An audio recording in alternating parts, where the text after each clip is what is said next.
everyone, and welcome to the final day of the regular season here at the LEC. I'm Shox, joined by Verius and Yamato Cannon.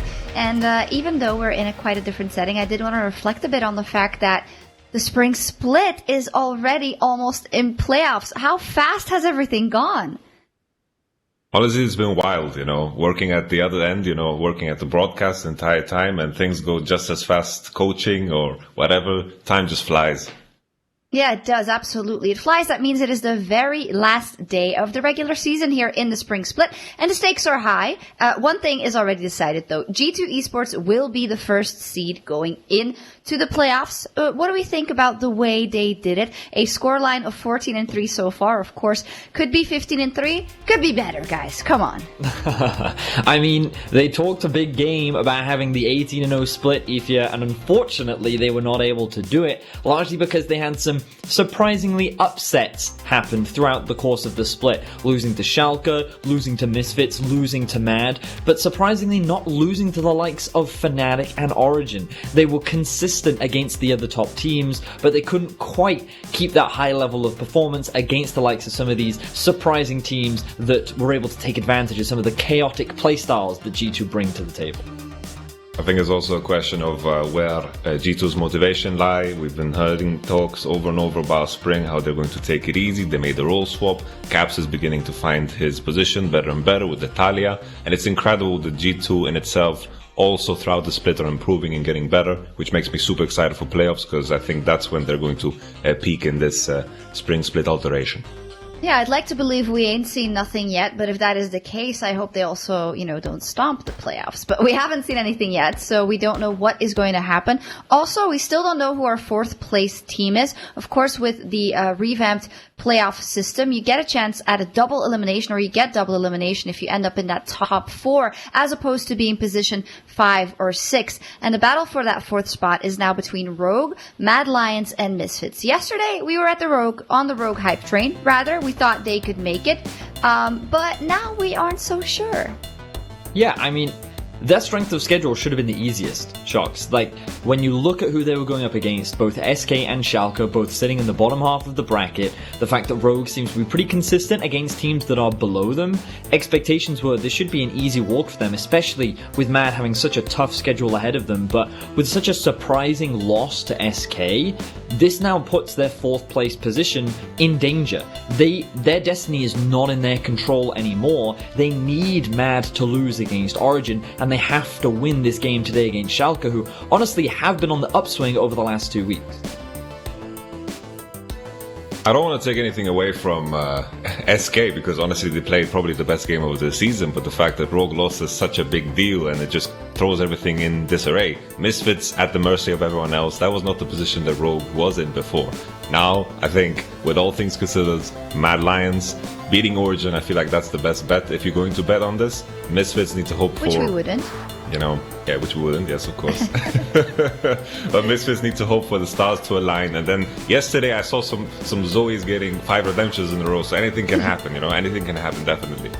Yeah, that's a great point. As said, Mad Lions do have the destiny in their own hands for a great part, and these are the standings as they are now. I want to take a look at some other standings, and it is where the voice of the people reigns supreme. The Kia Player of the Game leaderboard, and it's also a tight race. Right now, we've got Jankos and Perks. They both have 6 wins, but Jankos won more convincingly. He got a higher percentile of the votes when he did win. That means he's now in the 1st spot. But if Perks picks it up today, he could win. Finn could get in there. I mean, this is the real deal, Yamato. This is what we're excited for. I like these standings because they kind of tell the story of a lot of these teams. Xerxes with his pop-off performances on the carters when he's taking over the game in the early game. Patrik on XL. When XL look good, it's usually because Patrik looks good. Finn as well, if anyone pops off on Rogue, it's usually Finn on the Aatrox, on the Kled. He team fights 2v5, does crazy things. And then to summarize G2 as well, I think Jankos and Perks have been the 2 most consistent members of G2. I think Caps and Mickey working it out in the bot lane, they tend to give away a kill or 2. That's not necessarily key, a player of the game worthy. And then Wunder playing Soraka and Janna Sona is the same thing, so I think this makes a lot of sense. And I think Yamato gave a great breakdown of what the Pogs represent, but now as a fan, the people at home get to ultimately settle the dispute between Perks and Jankos. It's within their destiny, assuming that G2 is even able to win today, because they've only got one game left and it's all up to the fans. Will they even make it onto the poll, Shocks? Because we could screw up everything and not even put either person on it. I mean, we've been known to make a little mistake here and there, you know, but it's not going to happen today. And hopefully Perks and Jankos will play out of their minds and it will be settled by the people's voice. We're counting on you at home. Jankos is leading the Kia Player of the Game leaderboard right now with Perks, and those I think are also two of the names that are in contention or in the discussion for the Spring Split MVP when it comes to G2. And I think yesterday, when we had some extended conversation about it, we could narrow it down to Jankos, Perks, and Bwipo as our three kind of possibilities. Is that covering it? I think, you know, the way I would view it is like, who would my all-star team be? And I would put Hylissang there and Reckless as well. And I think Bwipo just had more of a stand-up performance. I think it says, I would say the same for Jankos and Perks. But there you go, that's my all-star team. And I think one of these players definitely belong as the MVP. It depends on what role you have bias towards, I guess. Yeah, which role you have bias towards and also what you take into account. Vedi, is there anyone we forgot that you would want to see mentioned? Oh, I mean, I think Reckless was already mentioned by Yamato, but he is someone that I think is worthy of being involved in the conversation, and I think there's also a debate around Alfari. We talked about it yesterday, and Bwipo did give us some really fascinating insight on that perspective, and I would encourage people to go and check out PGL to listen to his thoughts, because his perception of what an MVP should be, I think was really enlightening and puts a different perspective on it. Yeah, that's true. A lot of names in the mix for MVP, but I think it's painting a pretty clear picture so far. But there's also a close race for Rookie of the Split, and Europe's young talents are looking to make a statement on their last day in Week 9. I don't think I deserve Rookie of the Split because I had very inconsistent performances and it could have been a lot better. I think Karis deserves more the Rookie of the Split than me, but if I can play more leasing games, I might be able to stay from him. There we go. We heard it from Karzi and Shadow themselves. I'd love to know from you two who you have as frontrunners for your Rookie of the Split. On my end, I want to put up a support. A support has just never happened in the history of anything, honestly, because it's so hard to find good rookie supports. My boy Kaiser has been playing phenomenally well. I would put him as the third best support in the league.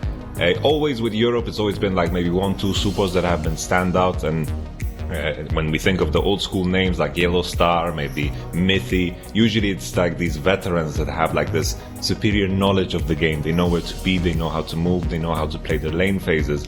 But Kaiser in his first split already shows a lot of good signs, a lot of good habits. I think he's the most consistent member on this Mad Lions roster. I think he brings the stability to the table. I think it's hard sometimes to pinpoint his mistakes. I'm very proud of how he has played so far. I'm very happy for him.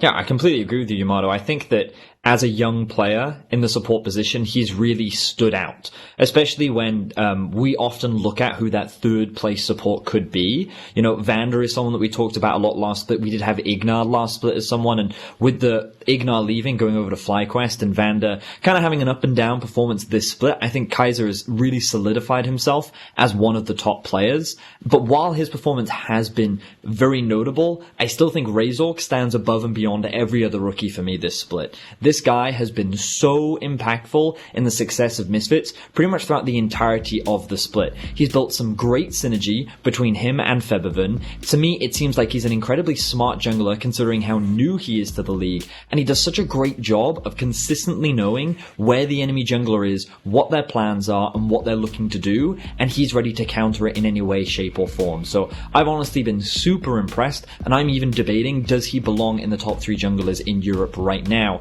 based on what we've seen from this split?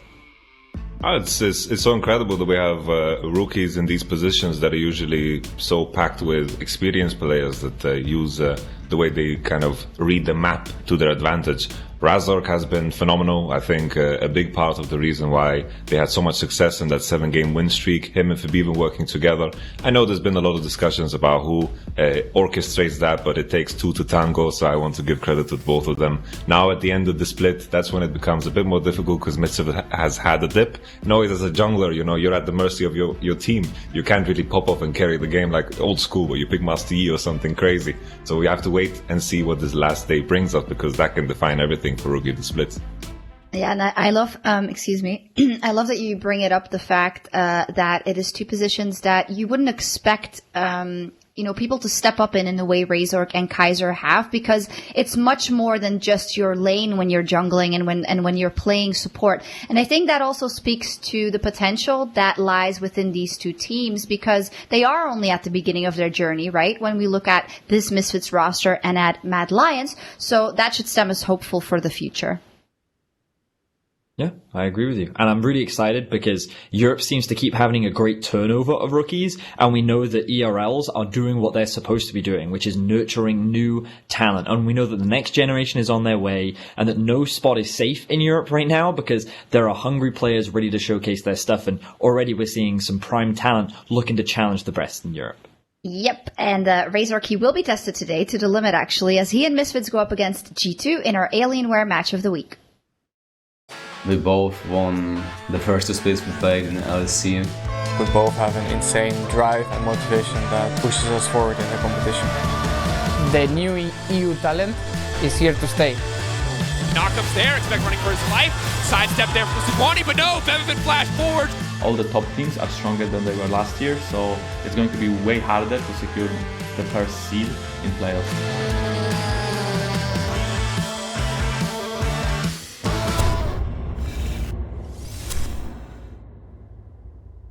Well then, Misfits versus G2 Esports will be our last regularly planned game of the split. Maybe we get a tiebreaker, of course. It could be the game that decides fourth place. But what is also very important, I think, when you are G2, is that Misfits is the only team G2 haven't beaten this split. And we know them. We know these guys. And they might troll around a little bit, but I don't think that they want this blemish on their record. I think you summed that up perfectly, Shox. G2 is a team that has a lot of pride, and there are certain things that they can accept, but there are other things that they refuse to let go of. And the moment they find out that Misfits is the only team this split that they are yet to take down, I think they're going to go full tryhard, 100%, and they're going to make it look like a one-sided slaughter. I also wouldn't be surprised if they're looking at those key epoch of the games that you mentioned before, 6 and 6. I think Jankos and Perks. I wouldn't be surprised if they play the best game of their life just for the bragging rights, They live together. They like to banter together. Twitter is going to love that one and eat it up. So I think a lot at stake here for G2. Yeah, it's cool. So we have some stakes. Even though G2 is locked in the first place, it is also an important game for them. And of course, a very important game for Misfits, possibly in that battle for fourth. That's the last game of the split, but the schedule will show us what the other games are. Unfortunately, of course, a lot of them, or a lot of teams aren't playing for too much, but we have seen that doesn't impact all of them. SK won yesterday. Schalke has been winning. So even with nothing on the line, a lot of these teams are willing to play spoiler. Now, we will potentially have one tiebreaker game that is Rogue versus Mad Lions for 5th place. If that happens, it will be played at the end of the day, and you can follow along to see if we're en route for that with the Foldy sheet. You can find it at lec.gg/Foldy-sheet. There we go. I have learned all these words in my vocabulary because I didn't know how to say these, and you can also find the link on Twitter if you still didn't get it, which I would totally understand. The day, however, will start with SK Gaming versus XL Esports, two teams with a little to play for except a good ending to an otherwise disappointing split. Quite depressing. But that's so much damage! The double up from B-Boy does a lot. All of a sudden, Razork is down. B-Boy gets taken up! It's a double kill for Hans Sama! No matter who we play, we just need to make sure we can play at our peak, because that's all we have. Needs to get out. Flash forward from Amadagi. The face breaker for the pullback. Jokes down with the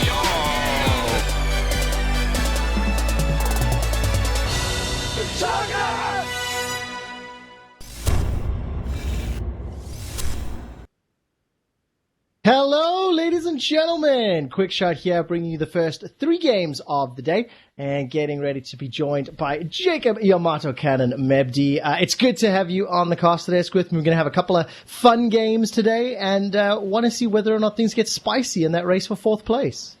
Honestly, I'm super excited. There's a lot at stake. We mentioned Kia Player of the Game for G2, 4th place. It's such a big deal now with the new system. I'm super excited. On top of that, Vedius did the smart thing of mentioning the ERLs and how players are like breathing down the necks of some of the players that are playing here today. This is the opportunity to leave a good mark, because usually the last game of the season, for example, for XL and SK, they need to leave a mark that we'll remember and put them in a strong light.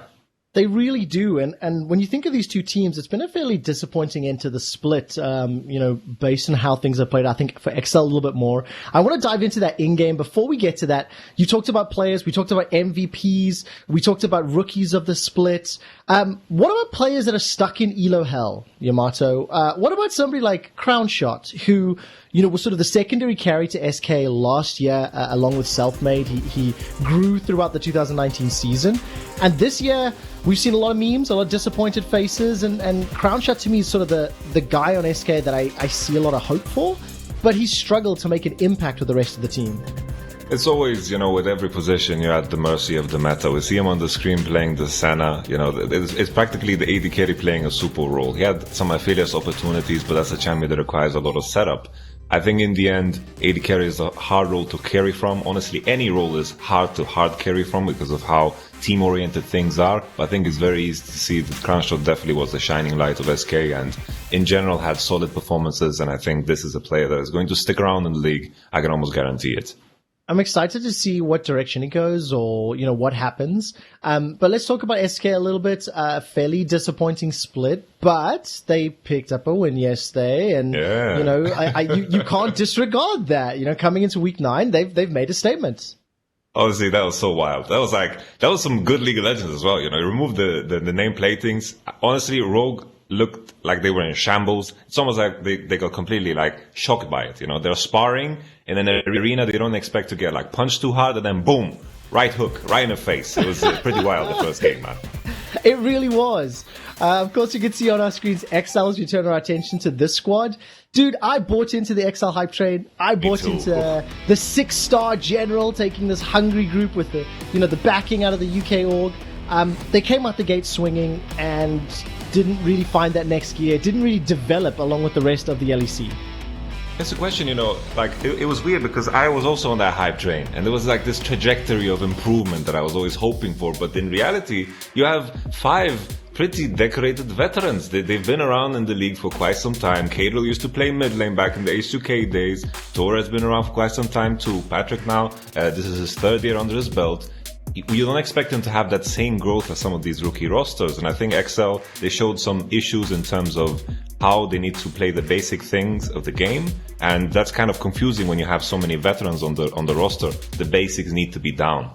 Yeah, absolutely the case. For everybody sitting watching at home, thank you for sticking with us. We do have a camera problem related to our referees. So while we're busy triaging that and working through it, you'll get to hear the dulcet tones of Yamato Cannon a little bit further. Yamato, tell me what you think of Jenax. Jenax to me is a player that has had some very high highs. I think of those slam dunk plays on set. He's stepped up as in the later stages of the split, but it's just felt like SK, they haven't really found the pieces to fit together at the same time, and I've really just had a struggling and difficult, I think if you said, disappointing split. When I think of Jenax specifically, it's weird because when he came in, it was a lot of Aatrox games, right? Aatrox, and this year it's been a lot of set. The question is he just a top laner playing mid lane? Maybe he just got his roles confused. Maybe they should send him up in top lane and see how he does. But with the jokes aside, I think yesterday was a good performance. I liked the LeBlanc. It looked to work. I think they should just continue in the similar light. It's very hard to pinpoint what exactly is the problem for SK because it's just so lackluster across the board. It's just a lack of life. It's just too many issues. You don't know where to begin with. I just think there is a lack of spirit and soul in this team, and I think when you have an issue like that, you need to just get that second wind in. You need to bring in some new players, some fresh faces in order to reinvigorate everyone because that dynamic just doesn't work. Got it. Yamato, what do you tell your teams, or what do you tell players? You know, you're particularly well known for motivational and inspirational speeches. I mean, XL and SK, they're both eliminated. They're both looking at, you know, what is the last hurrah? It's the last game to make a statement, as you've said already. But also, it's the end of a journey. It's the end of, you know, the regular season, and one that you will walk away with a bitter taste in your mouth. So how difficult is it to rally the troops around that? You know, something that I've learned, like, let's imagine now, Trevor, you're a player of mine, right? And we are facing the last game of the season. We've had a rough season. I would say, Trevor, you know, this is the reality. You know, you have an opportunity here to showcase what you have. You can either take it or you don't. Whatever you choose to do is going to impact your career, right? Because in the end, every player is going to realize this by themselves. To hear the coach beat around the bush and not be honest and forthright with them is just not the right way to do it. So I like to be honest, on point, say, you will definitely eventually be surrounded by players that are like-minded in some sense. You know, if you work hard, you will be surrounded by people that work as hard in the future. So regardless of who's around you, regardless of what the state the team is in, you need to always focus on yourself and put in 100%. Because that worked for me, you know? There was a time where I was on the worst teams you can imagine, and keep working hard. The right people will notice, the same way we praised Crownshot earlier today. Well, absolutely the case. I mean, I'm looking forward to seeing what these teams are going to do. Just as we are still waiting to work through the technical situation that we're in, I do want to take a look at the schedule of games for the day, because Yamato, you and I are going to be able to cast the first 3 games. I'm hyped, man. I'm very excited because obviously this game has no real impact on the standings, the overall picture, right? SK versus XL. But if Rogue want to try take a shot at 4th place, and importantly, if Mad Lions want to lock in 4th, if Mad beat Origin, they take the 4th seed, they make it into the top half of the bracket, and there is so much on the line. Let's assume Mad lose. Oh my god, Misfits are going to have a fire lit under their asses, because if they win, they can look to supplant, you know, get a higher win-loss ratio, and you take that seed. Honestly, it's such a crazy position. Like, I've been in that Misfits position in the past. You know, when you have like a day of games that is going to kind of define if your game matters or not. It's like if the stars align, Misfits is like a story for the Hollywood makers, you know, out there. They make a movie about this, how everything kind of falls into place. Oh, Rogue loses, boom. Mad Lions loses, boom, and then they need to face the beast that they've beaten in the past that they've angered, you know? Insane. And while nobody's recording movies at the moment, obviously because of COVID, it would be the time to write scripts. It would be the time to get that story locked in. And also, when you think about like the Misfits' journey to this point, they had, what, a 7-8 game win streak in the beginning of the split. You know, straight out the gates, week 1 looked honestly quite disappointing. And then just blew everybody away, only to kind of trip over their own success. But I think you'd rather struggle in the later stage of the Spring Split before playoffs, work on those issues, and then get to playoffs, which will obviously be starting next week, Friday, Saturday, Sunday. You raise a perfect point there, and that's why the 4th place position is so important, because you get to play another best of 5. Sure, you get to face Fnatic or maybe a G2, depending on who G2 chooses, right? And you're probably going to lose that matchup, but that experience is going to mean so much. Players show different tendencies, players show different behaviors in best of 5s. Fatigue begins to show. Yeah. Every aspect of it is so important to map out, and having one extra best of 5 under your belt before you are at that elimination round is going to matter so much. Yeah, it's so important. I did mention the standings a moment ago, so I want to pull that graphic up just to give all the viewers at home an update. I believe we are around 8 minutes away from starting the champion select for SK Gaming versus XL, and I threw a bunch of numbers at you, but if you look at Mad Lions, Misfits, and Rogue, you can see 10-7, 10-7, 9-8. That's a dramatic story. Also, to be fair, the odds on this next story, Yamato, are significantly lower. But if Fnatic lose to Vitality, well then Origin beating Mad Lions, they could sneak their way into 2nd. Wouldn't that be a story? That would be even more dramatic than the Misfits one, I think. Honestly, yeah, that would be a Vitality story right there, getting that W at the end of the split and hyping them up for the next one. Honestly, I agree with you on the point that it's probably a very low percentage. But if it happens, I'm going to say Trevor predicted this. I will take that. It'll be a lie, but I'll take that under my belt because I don't think I'm that brave. brave, stupid. I don't know what the right word would be. But anyways, look, we've set the scene. I think everybody knows the stakes of the day in terms of game 2, game 3, game 5 being really sort of impactful as far as that battle for fourth, potentially battle for second comes in. I want to turn our attention over to the game at hand, SK versus XL. Let's get a little bit serious for a moment or two. Priority picks. We're in a new patch. We saw some fun things yesterday, but what would you expect to see as like top priority for either SK or XL? I think everything kind of remains similar in the sense that Wukong is disabled. I think XL are going to go for that early game composition. Depends if they want to show something here at the end. I think they kind of need to really please their fans, because I think everyone looks at the XL split as something that is quite disappointing. Going to have a lot of Ornn Prio. Maybe we'll get to see Mickey on something more classic like his Aurelia. That's the performance that stands out the most from last year. I think it's important to make sure that Mickey and, of course, Epect are on comfort picks, because I think if I look at what's stable for the XL lineup, I think it's always been the bot lane. I think they've been very flexible in what they play, and the other flip side of it is they can also choose to play through bottom and give Patrik the full responsibility to carry those games, because when XL was winning, it was usually at the hands of Patrik. So I think they have a lot of options of how they can perceive this matchup. On SK's side, I just want them to go for something similar to yesterday, because that worked. If you get a W on the board, you stick to it. Maybe LeBlanc is going to be banned today. Maybe Tomkins is going to be out. Whatever that was, the split push composition, 1-3-1, pick off comp with the trash. It worked. Just stick to it.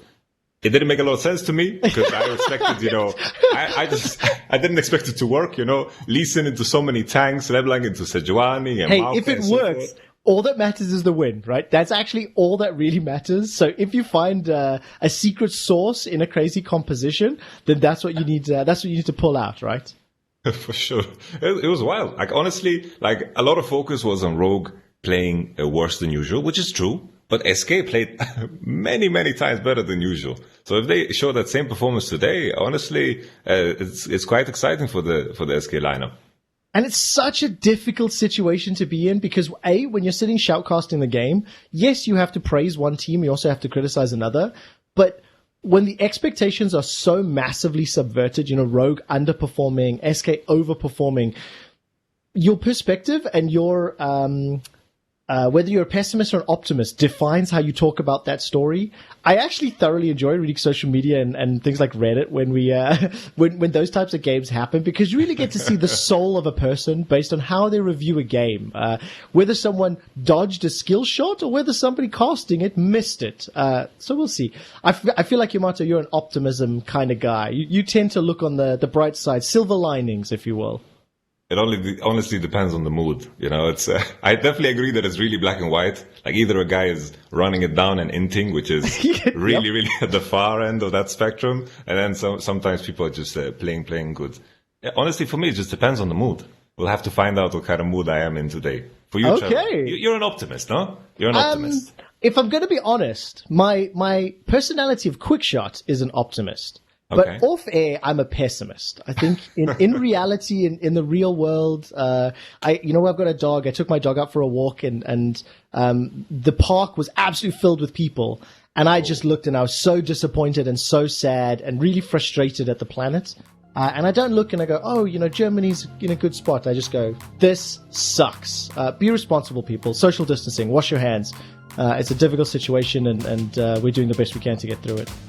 To be fair, how can you be optimistic about that one? Yeah, that gets pretty dark. It gets pretty dark if you want to be optimistic about that one. All right, the production team has chucked up the team rosters once again. We are about 2 minutes away from Champion Select, so I'm going to play a little mini game with you, Yamato. Mm-hmm. I want you to give me some predictions. Let's go with the champions that are the most likely to get banned. I'm going to put Ornn on the list already. I think that's the easy and obvious one, so I'm going to make this more difficult for you. And then tell me what you think. What else will find itself in that ban pool? We've seen a lot of priority on AD carries yesterday. Is that going to continue? I'm just going to keep it easy for myself. I think Senna's going to be banned. I think Aphelios going to be banned, even though I think the nerf was big enough to hit him in a way where he's not the first pick ban prio.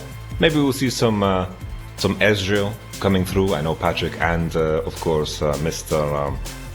Crownshot they like it a lot too. Maybe we'll see some Irelia in the mid lane, some Irelia Sejuani combinations for XL. I know that Sejuani is, Caedrel never complains about playing Sejuani. He quite enjoys it. Is that a comment on his personality? Am I trying to read something through that? Where do you think Kalista's going to land in this pick? We saw Wonder playing that top lane yesterday. Honestly, it looked disgusting. And do you reckon these teams are going to be brave enough to pull this out in the very last game of the split? Honestly, it would be very brave because Kalista is super difficult. Like, I've tried to play it myself, and it was disgusting. It was awful. It was the worst thing. Yeah, but that says more about you. That's true. We're talking about personalities, and this is okay. Touche. Shitting on my own ego, No, but the Kalista thing. Honestly, I think it's just too difficult to nail. It's just too difficult to play. Wonder is the type of player that is mechanically sound, and I think there's very few players around the world that can actually pull it off. Like, so far we've seen the Shy play it, and he's like the best top player in the world by far, and that's the level you need to operate at to pull off a Kalista, because you need good synergy with your jungler as well. We saw the dives with the Rek'Sai, and I think in general there will be... It's kind of, this agreement, like top lane is like, okay, let's just not play Kalista. Let's be cool with it. We see these agreements all over the place sometimes. Even bot lane was like, let's not play APs. It's okay. Okay. Interesting then. Let's see what picks and bans plays out. We're about 30 seconds away. I've already pulled some of the easy options off the table, the likes of that Aphelios, that Ornn that we talked about a moment or two ago. SK Gaming and XL is the last game. We have theoretically 5 games today, a maximum of 1 tiebreaker depending on results. So up to 6, we will play that tiebreaker at the end of the day. And I think you can tell that I'm just very excited to see this. So, Yamato, what type of cast are we going to have? Are we going to have some fun with this one? What should the viewers at home expect from a quick shot and Yamato Cannon duo? Honestly, a lot of fun. This is for everyone. Every age group out there, we're for you, man.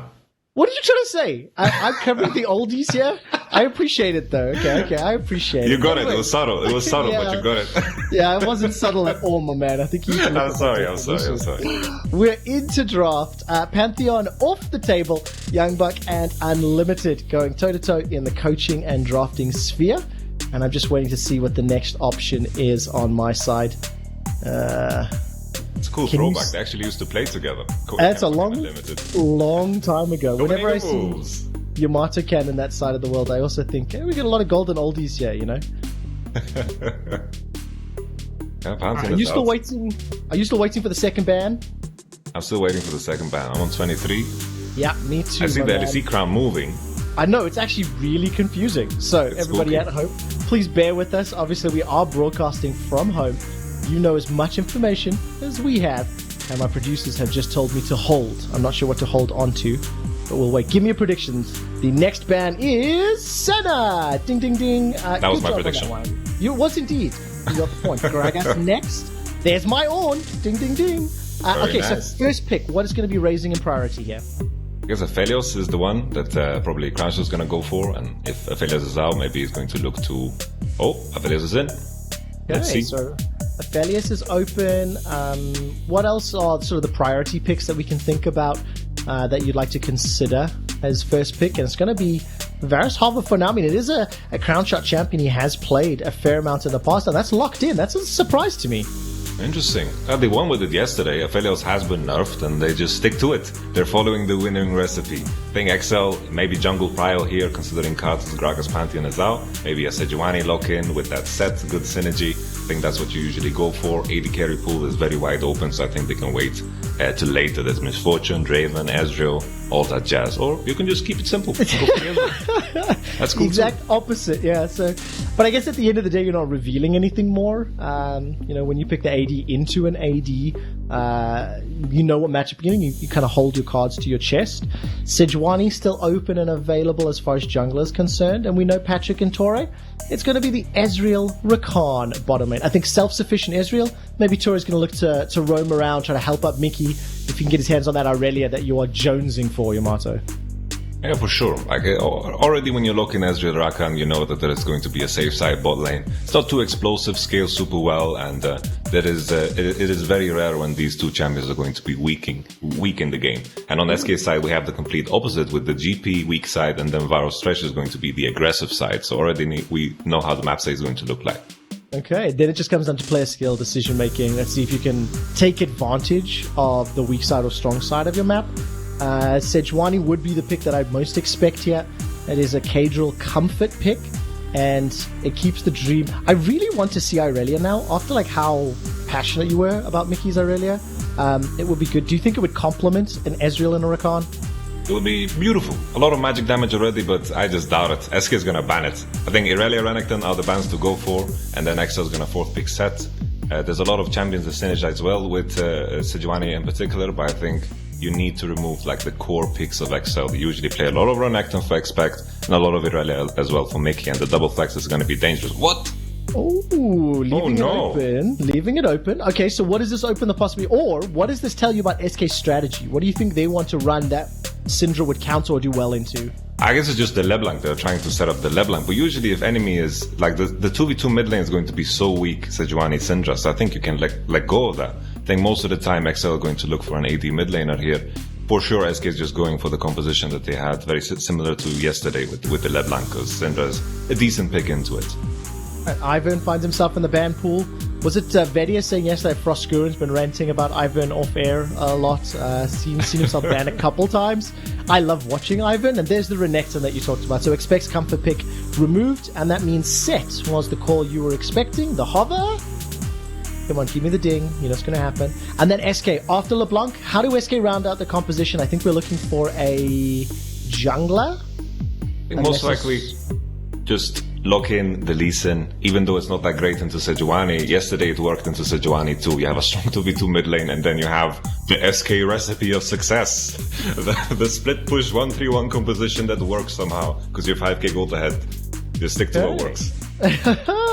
Alright, couple seconds left for SK. 3 wins, 14 losses. They like to make that 4 wins and 14 losses on the split. Last 2 picks to go in. There's the LeBlanc hover for Jenax. And that means we're just looking for this now jungler from Trick. And it's a Kindred? Okay, now I did not expect a Kindred. Okay. It's better into tanks than Lee is, right? You have some percentage damages. It's good into Sejuani, not something we see that often. But Kindred did in fact get buffed on 10.6. Some decent buffs for a sustain, some decent buffs for a scaling. I think Kindred works fine into the tanks in general, so it's okay. Okay, but now zoom out and explain how this comp works for me, because it's this mishmash. It's the SK recipe from yesterday, where it's like there's some awesome sauce. It doesn't add up to me, but how do they want to play out the comp? SK's composition just want to avoid 5v5s at all costs. They want to fight 2v2, they want to fight 1v1, 3v3 on side lanes, because any type of 5v5s against Corki, Ezreal, Rakan, Sejuani set are going to be lost very fast. So SK need to find advantages early with the Thresh Varus, then Thresh Varus can play very safe with the Lantern in the mid lane, and then SK just need to try to kill on side, very similar to what they did yesterday, while XL just need to find positions where they can group and poke, and whenever there are big objectives on the map, then XL can definitely, do some damage with their composition. The key thing here is I think SK is a bit stronger in the early game, so they can secure a couple of dragons, and that's going to delay that point in time where XL can force for that big dragon soul. Oh, but the terrifying thing about that is, if they force some dragons and then pull XL towards them, the comp that doesn't want to 5v5 may be in a position where they're forced to really set up those side lanes well, or they'll be pushed into a corner and forced into a 5v5. So execution will be fun to watch around Dragon 3, Dragon 4. For sure. It's like XL's composition is way easy to execute because it's just a 1-4-1, simple one. If Corki or Set are strong here, then there's no side lane pressure at all. So if LeBlanc is behind for some reason, all of a sudden there is no game plan at all for SK Gaming. So I'm kind of worried, but they managed to figure it out somehow yesterday. So maybe they can do it again. Let's jump into SK versus XL, Yamato.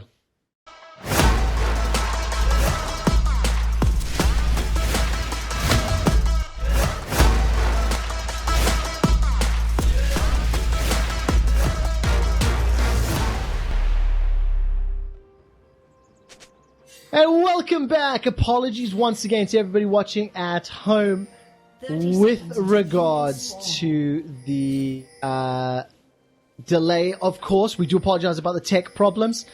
Small stutters there as a producer, unfortunately speaking to me instead of my graphics team. So let's take a look what happens now as SK Gaming have invaded the XL jungle. My eyes are going to be on Trick. Yamato, we don't see a lot of Kindred. I know Dracos is chomping at the bit because Kindred is such a favorite champion. And what does that even mean, chomping at the bit?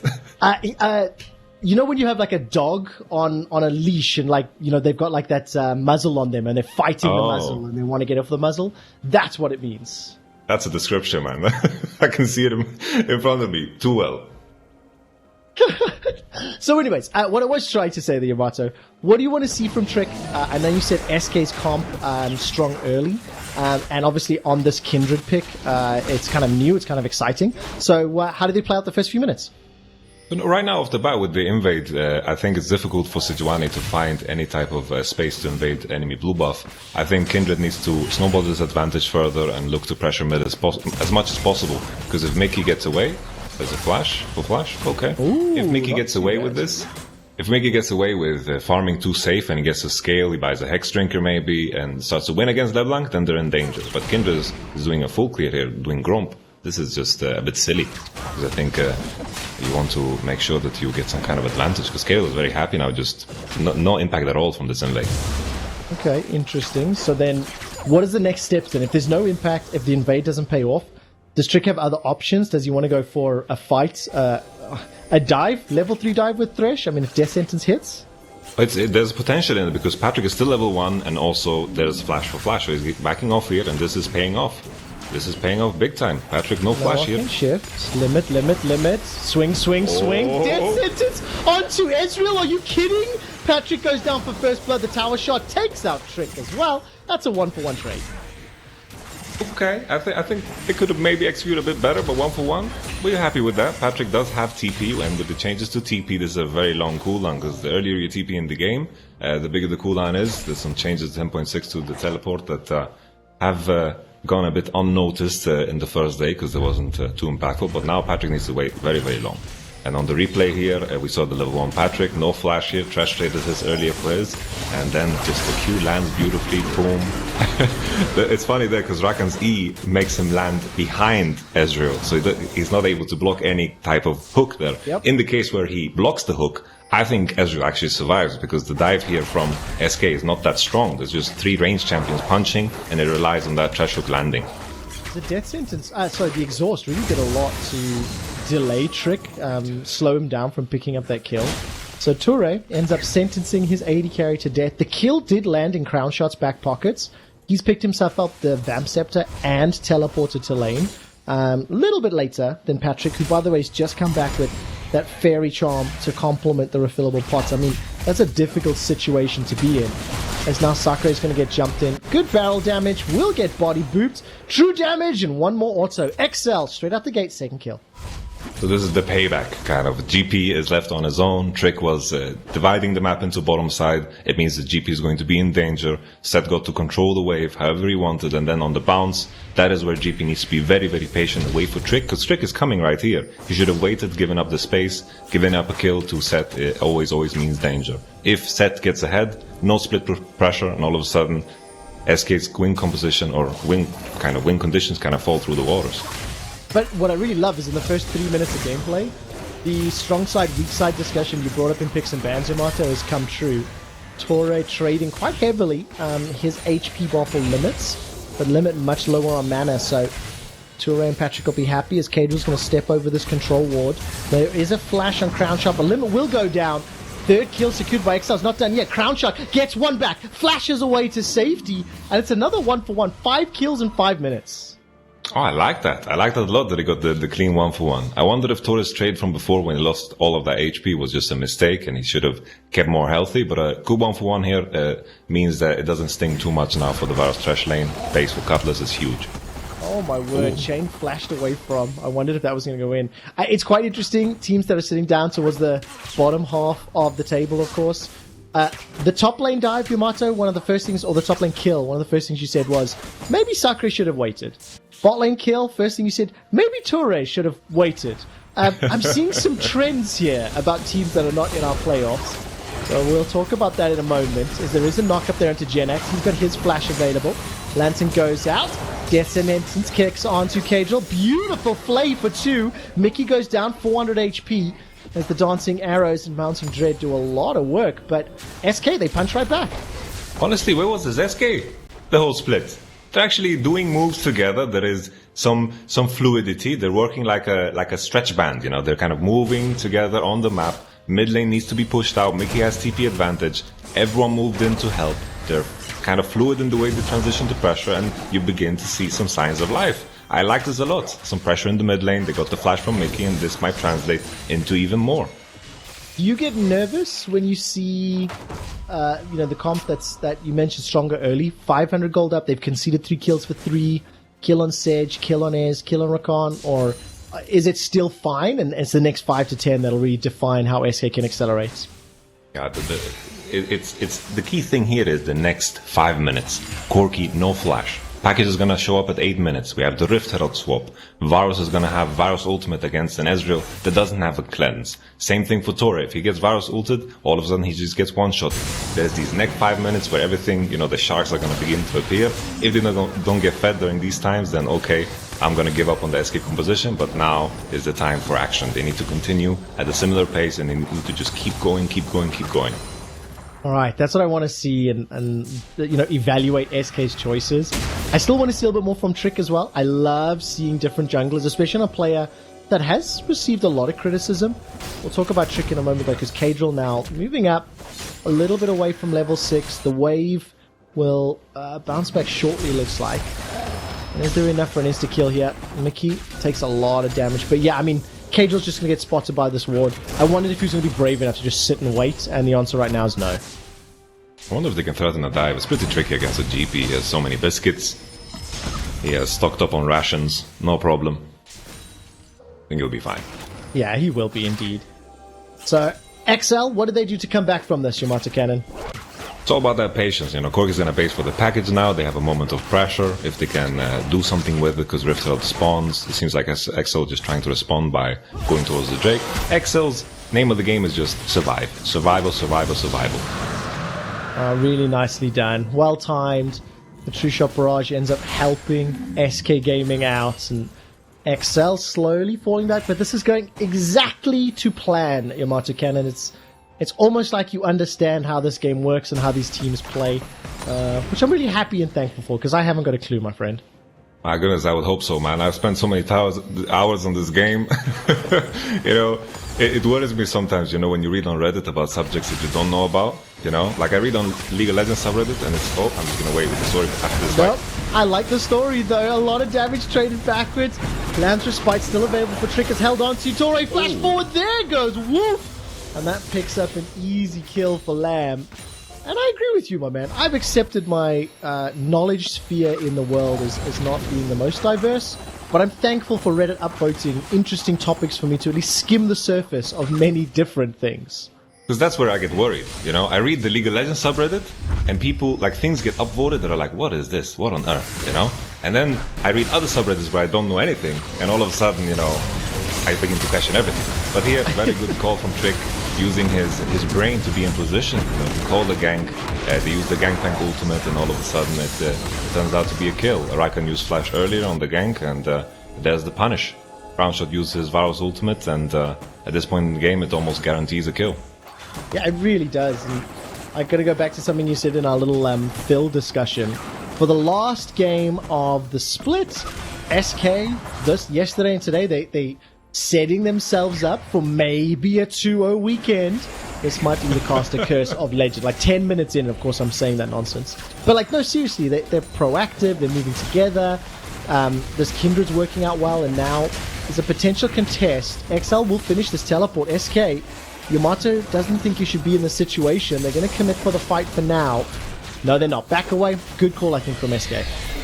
Axel getting some extra tempo there with the Ezreal TP, moving up to Drake first. I was worried there because Torre was level 5 and Thresh was level 6, so there was an old disparity, but with the better tempo there was no fight at all, and SK were just way too late and way too scattered to find a 5v5 or poke for a 5v5 or do anything at all, honestly. And that's actually a big deal, because XL are down 1,000 gold, and the Herald plus some plates, which are still up for 3 minutes, that can easily be balanced back or brought back, so let's see how they use it. It's with Caedrel. Caedrel's near the top lane. He's got access to the prison, so if he wants to pick any fights, he can, and he's not going to do it just yet.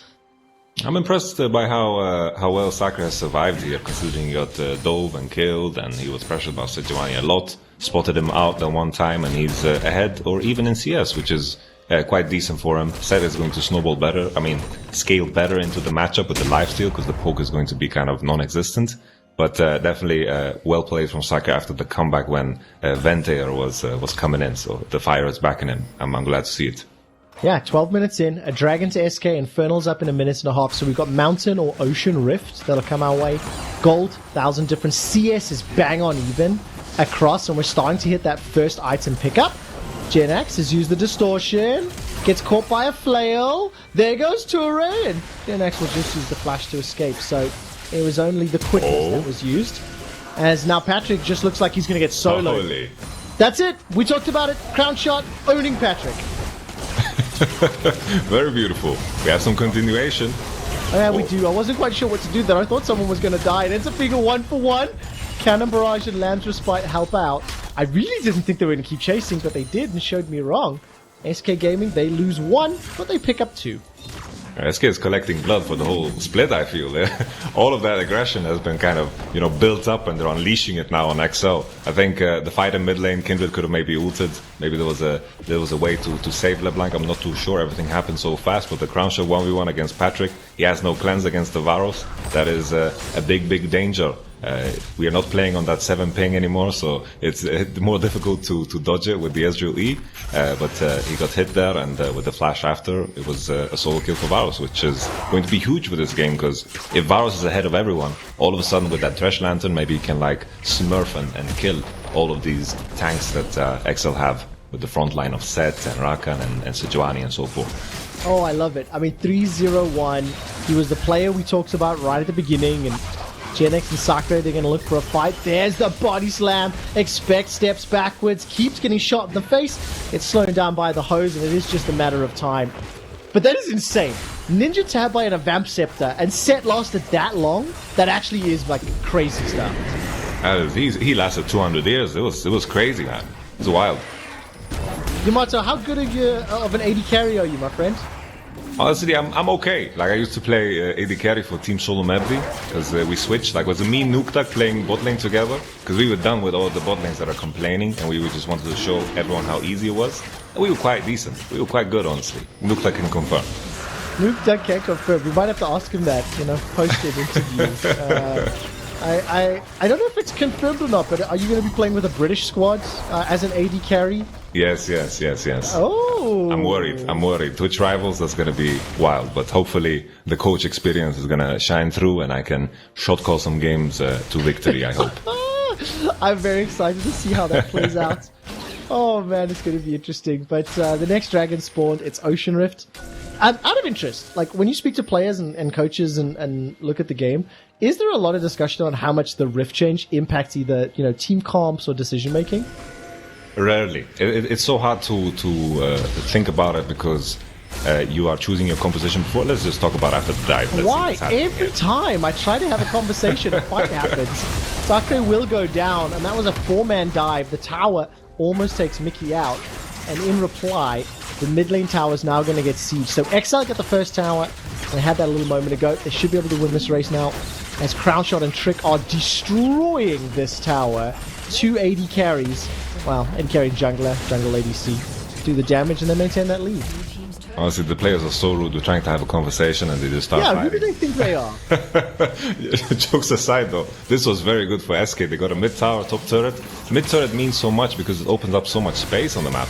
So all of a sudden now, Crownshot having Prior all of a sudden pushes Patrik and Tori even further into the map, and having mid priority with this Varus is going to mean so much more. And SK can actually set up even more on the side lanes because of this. So if teams and players don't focus their time talking about the impact of the Rift out of game, surely in game you would consider it and you look, okay, hey, does the Infernal or the Mountain or the Ocean Rift in this case, how does this help or hurt your comp? Should we be more worried or less worried? Would that be a thread you'd expect to hear on team comps?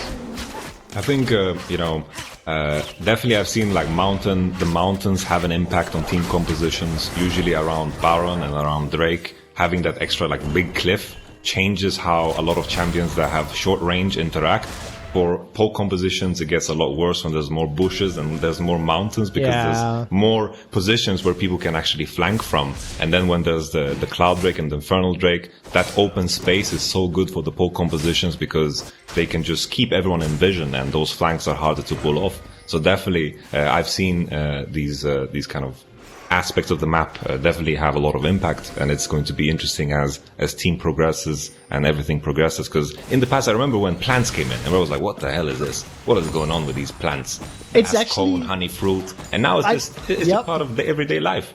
And that's the reason I was like, what I was trying to build up to a little bit is like, we're coming to the end of the spring split. We're now going to be locked into a patch for all of playoffs, and things will stabilize. But now I start to look back and review, how did the Rift Herald changes impact gameplay? Now the 8-minute swap is like standard. What level, that was close. What level of impact did the elemental rifts have on professional play? How much, do teams think about it or consider it? And it's fun that when you have two teams that are being eliminated, when you're wrapping up a regular season, you get to button up and finish the first step of the year, the first stage of the competitive calendar. Yeah, for sure. Like the whole Rift Herald business kind of shaped the whole meta with Misfortune being so mobile, moving into the Rift Herald space, the Drake focus. It's honestly coming into playoff. This is what we're going to see. A lot of focus on the first Drake and then transition into Rift Herald over and over. These are the trends we're seeing with more team fights, and everybody loves team fights. So they do indeed, and we've got one brewing. Limit is going to throw down the box. Lamb's Respite this time from Trick saves everybody. But now I get nervous for SK, Yamato. XL, they're the ones dictating the flow of the game. They're in control. They push the towers. Ooh. Chain of Corruption flies out. And just as I start saying I like what XL were doing, SK bite back and they get the kill. So about that question, with these compositions that win so hard on splits and want to split push, there's always going to be a point if they get too far ahead that they begin to win fights. Because right now, if this Kindred and the Varos, both of them on Blade Runner King, they can melt these tanks like cheese, and cheese in a microwave, just boom. Them being tanks really doesn't matter. They can actually kill them, and with some good hooks, with some good chains, all of a sudden these team fights that might be one-sided on paper won't be as one-sided because of the item differential. So now with this 3k gold advantage, there's definitely some leeway for SK to maybe fight for the next Drake.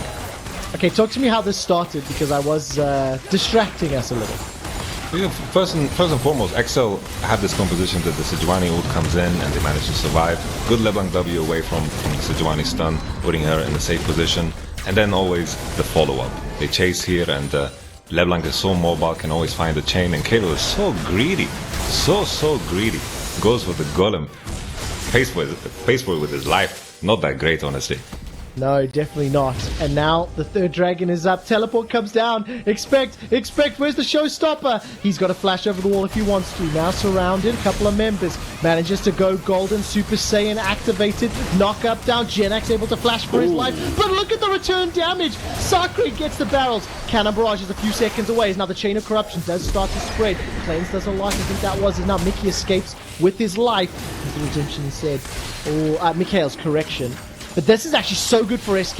With all of the low health bars on XL, this can be another dragon that goes the way of SK Gaming.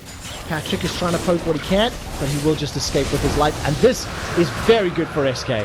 Look at mid lane, the Rift Herald is going to have his way as well. He's going to charge into the turret. Maybe SK can do something around the Nashor here, because XL need to deal with this Rift Herald fast, and they have a composition that kills this Nashor very fast, or just back off, that works too. I was getting maybe a bit too excited with the Kindred Varus damage onto Nashor. Could get dangerous.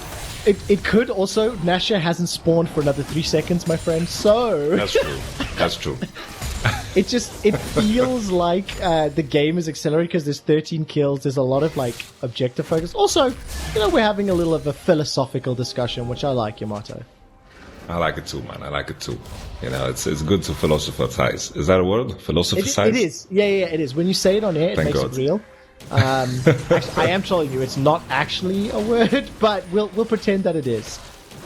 Maybe the LEC Twitter account can make a vote to see if it's worthwhile. So we'll have to see what happens there. Right, let's turn our attention to CS differences, to items, Blade of the Rune King, and Infinity Edge. For Crownshot, Trick getting very, very close to that Blade of the Rune King. Mickey still working towards his eye edge. So for XL, despite the gold deficit, they do have some scaling to play with. but they cannot afford to lose more objectives. Soul Point, Dragon Soul Point is what SK are looking at, as well as the Baron. So, important objectives for XL to focus on when it starts.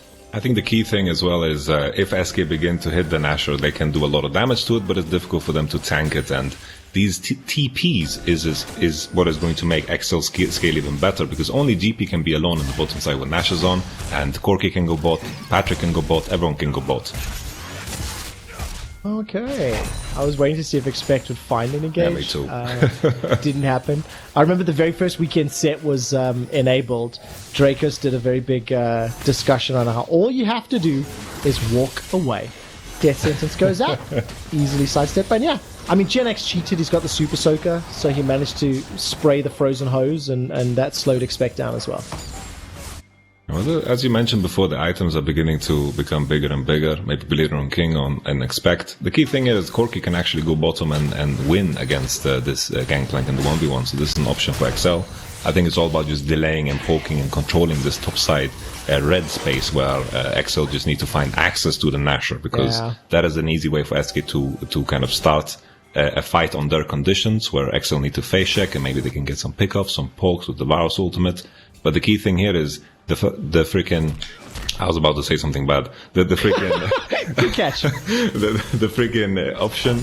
I should stop saying freaking. The option to go into top sides and snowball becomes more and more limited because of the lack of TPs. XL now are beginning to become the more split push composition if they decide to use their TP pressure. Now on 10.6, this TP cooldown is very, very low. So they have the option of sending Corki into the bottom, killing GP, and then snowballing and stalling out the game even further if they choose to do so. So this is what I'm hoping for from XL. Would you think, if you look at the game state right now, that XL are going to be the team, with the TP advantage, with the, reducing gold lead as we continue to scale up, eye edge for Corki, 2.5 items for Patrik Caedrel? Like, do you think this is the team, based on the caliber and the players, that they can pull this back and start to set themselves up for a split push victory? Honestly, it's so tricky because the next Drake is spawning in 1 minute. So all of this time we're talking about the scaling, but the next Drake is here in 1 minute. So it's all about, how strong are they at this point in time? Because if they give that Ocean Soul, it changes the dynamic of the whole game. All of a sudden, SK maybe are even stronger in team fights, because buying that Grievous Wounds is very awkward for XL's composition. Yeah, it is. And this is the last game for XL. For a team that was pretty, I don't want to say hype, but like a team that a lot of people were excited for in the preseason. After seeing the opening weeks, I mean, if they were to go down to SK Gaming, finish the split 7-11, Young Buck said yesterday, hey, if we'd gone 7 or 8 wins in Spring Split and made playoffs, we would have been happy. But because the league is top heavy, that wasn't enough. What do you think of XL Spring Split? Is they're in a position to likely lose the game? Honestly, it's been quite disappointing because they started off on such a good note. Very strong early game, and that was the edge they had over everyone else, but they haven't continued to grow. And with the hype around their players, Patrik and Young Buck and so forth, it's been quite stale and disappointing, and this is the time to show something new for us. SK has been very impressed with this game. I think this next Dragon fight is going to be the key climax of the whole game so far. Well, Dragon may not even be needed. There's a death sentence, connects onto Caedrel, but look at the re-engage. That's a gigantic package drop from Mickey all over SK. Expect is taking a lot of damage as he starts to retreat. Nobody's died just yet. How has nobody died? Because of Lamb's Respite. That kept SK alive. Now Sakre's in trouble. He's running for his life. Mystic shots being fired one after the other. Jenax will be able to get that Q down. And the Dragon will be started. The Ocean Soul will allow the regeneration, and that is so valuable for SK Gaming. They're turning towards the Nashor. They're using both TPs. TP's coming online. Jenax completely out of mana. SK out of position, but this is something that is going to be kind of all or nothing. All in, they say. Poker chips on the table. That's it. Do or die. XL Esports. La la la la la. That's a lot of damage from SK though. SK want to silence the chants and cheers and send XL back to the UK with another loss. Flash away from Patrik as their sentence almost connects. The chains from Jenax, unable to find the route. And now all of a sudden, XL are running for their lives. Can SK do Baron? They're going to try it. So much damage. The Kindred and the Varus, they do it quick, but I think you just reconsolidate, use that money, buy some new items, realize that you have an Ocean Soul, realize that it's completely broken, and most likely you're gonna win the game. So just chill, take it easy, no risk. Yeah, the barrels from Sakura slowing up. Look at his HP regenning, by the way. It is so powerful. I wish I had the Ocean Soul in real life. That would be crazy, man. It would help your sore neck. You know? Yes. Yeah. For everybody that doesn't know at home, Yamato has neck troubles, and he's an old man before his time. Yeah, my body is like 50. Honestly, my back, my neck, my hands, everything's falling apart. I think it might be because you're so stoic. You know, you have that like slow, controlled, deliberate movement. You put your body under too much pressure. You know what I mean? Tell me to chillax. That's it. I'll yeah, chillax. Relax a little. I'll chillax. Relax a little. Well, we'll see. We'll see if we can chillax this game, because let's say a little bit of a farewell to SK. The first 2 over of the year on the cards, on the making. Trick 1, 1, and 4. His Kindred has looked pretty hot. Jenax and Crownshot this weekend. They say, whatever the playbook is, whatever the traditional comps are, damn that. We'll play our way, we'll play our style, and we'll set ourselves up to win. I mean, look at Jenax styling on Patrik. Honestly, SK's composition, as these team fights have been playing out, Kindred's ult has been so huge, because X's composition is so explosive with the sets, the Giovanni ult, and the Rakan engage. As long as SK survive that initial commitment, then SK will win in the long run because of how strong and Kindred and Varus are in terms of putting out this consistent DPS. So right now, in this state of the game, the team fight compositions are looking much better for SK because they have that Dragon Soul that is going to help them regen up after that Kindred lands respite. So it's pretty wild how the game has shaped up. Oh yeah, and I also think it's fair to say that SK has like counter-punched better than XL. XL has started a number of initiations, especially in the earlier stages of the game. But then SK, when they responded to the tower dive, when they responded to a little bit of a catch in middle, and their counter engages work well. Limit doesn't have flash, and he won't find anybody with the death sentence, but Sakura's going to go fishing with a powder keg. And Chain of Corruption goes wide. It's the most missed skill shot in pro play. Yeah. It looks so pathetic when it misses. It kind of fizzles out in the end. Yeah. I love it. They should actually add that sound effect if you miss it, but that's what lands. Well, look, this could be the final nail in the coffin. That Baron is being melted down, and it will be at the cost of Limit's life. Death sentence goes wide. Baron is in trouble! Caedrel got into the pit, but he didn't get the steal. It goes the way of SK Gaming. Caedrel goes down. So does Limit. So does Torre. 1 for 2 in favor of SK plus Baron, but I definitely held my breath. Honestly, I need to slap myself in the face a little bit because this is SK going 2-0. They are stomping. And the fact that they have Nasher now, they have the Ocean Soul. XL need to find Grievous Wounds in their builds. Like you see Ezreal buying that, Executioner's Calling is kind of rough. And they just started up like Varus and Kindred do it so quickly. At this point in time, we were talking about how it's difficult for them to tank it, but with the Soul, it just doesn't matter anymore. It drops to 1000, boom, there goes the Kindred Smite. 2 levels ahead, no worries at all for Trick. This is honestly a top tier SK. Like, they should have figured this out a long time ago. It feels like SK are kind of just playing whatever they want. They get to express themselves, and maybe this was the core issue of SK, that they weren't allowed to express themselves. They just draft like this the whole split, and maybe we would be talking about how SK are going into playoffs, because this has been some good level of league. Oh, Patrik! I'm not sure you want to talk and shift that way, but yes, Yamato, I completely agree. They do say better late than never, but unfortunately sometimes if you're too late to arrive, you don't get to stay at the party. So SK Gaming, they will be pushing down with Baron with a gigantic 8,000 gold lead. I mean, look at the bounties on 4 of the 5 members. Limit 029 on the KDA, 403 on Crownshot, 412 on Jenax. Ocean Soul doing work, and Jenax is busy pushing in the mid lane. I mean, SK, we want to see more of this in the summer split. Please, we want to see this level of play.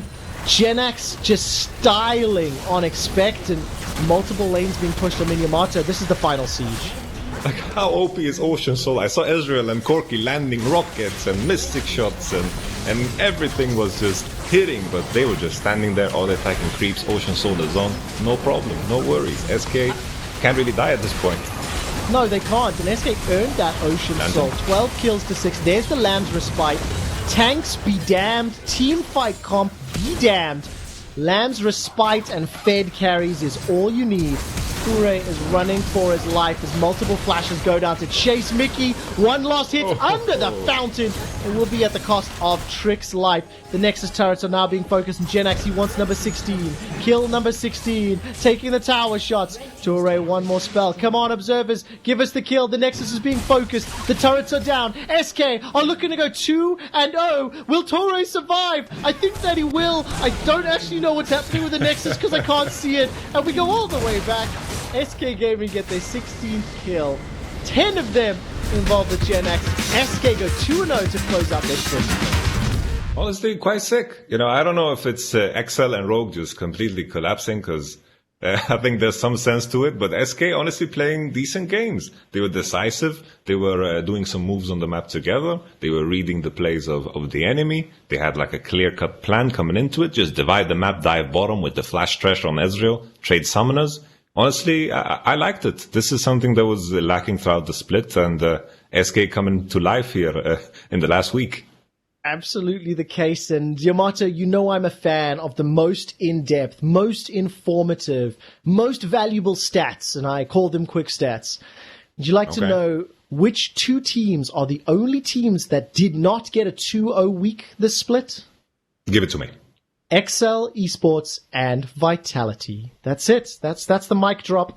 I'm quickly going to announce the LEC player of the game. It is Jenax, Crownshot, or Limit. Head over to @LEC on Twitter to vote. Yamato, I'm going to leave you with that mind-blowing stat because after the break, Law checks in with Crownshot, and Rogue looks to step one step closer to 4th place. Yamato and I'll be back to cast that a little later.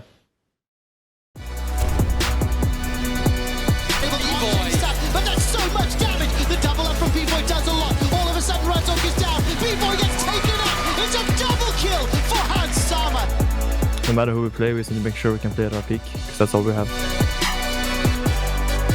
Needs to get out. Flash forward from Amadagi. The face breaker for the pullback. Jokes down with the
Charged up.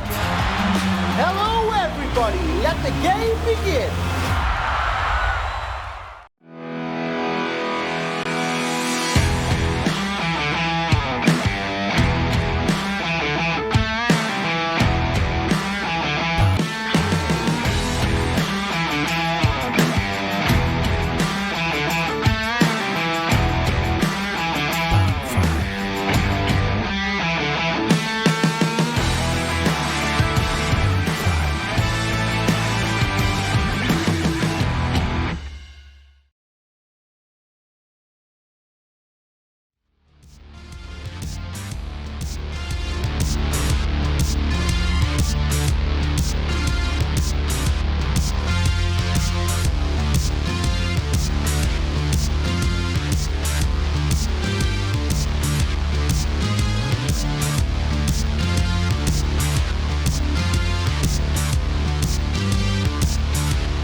Welcome back to the LEC, everyone. Laure here, and I have Crownshot with me to have the last interview for SK.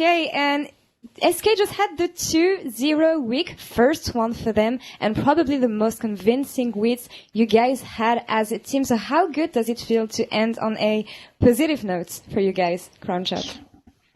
For sure it feels good because it feels like we're finally playing more proactively and doing more stuff instead of just slowly losing. And maybe it's a bit that we're playing online, so we play with less nerves, but it definitely feels good. And before your game, Yamato said something I'd like to mention when it comes to how you approach the last game of the split. He said that you want to give everything and play at your best to end on a positive note and maybe be proud about yourself. So could you explain the reasoning and why it's important for you? Because you played so well today. I think it's obviously like, and every win matters for confidence and just, you know, as a player for your career to try even when like playoffs is not on the line anymore. So of course, pretty much you have to try your best every game, and it feels good that we're finally playing with more confidence, I would say. Is the most important. I agree. And anything you will be able to bring this summer from the performance you had today? I mean, I kind of know what works best for us as a team. So, yeah, we'll just probably work on that and try to play like that as much as possible. Awesome. To get wins in summer, yeah. Great. Keep being on this track. And as we look ahead to mid-season break for SK, do you have any plans or goals to be ready for summer? You as a player, I mean, not as a team. Yeah. Well, I will just keep grinding solo queue and Nice. I will stay in Berlin, so I don't think I will go home. So yeah, that's pretty much it. And just try to watch playoffs of all the regions and try to learn as much as possible. Actually, tell me about playoffs. With the 6 teams we have, any surprises we can expect? What do you think? Well, I think at the end of the playoffs, it will be top 3 will be G2 Fnatic Origin and probably Mad Lions 4th, how it's looking right now. But definitely, I guess upsets can happen. But I think the top 3 are kind of clear right now. All right. Well, that's a story for next week. Actually, thank you so much, Crownshot, for the interview. Congrats on winning on the top 2 and stay safe. Looking forward to seeing you again this summer and take care. Thank you so much. Thank you. Bye. And we will take a break and coming back, we'll have the second game of the day, Rogue versus Schalke 04. Stay tuned, guys.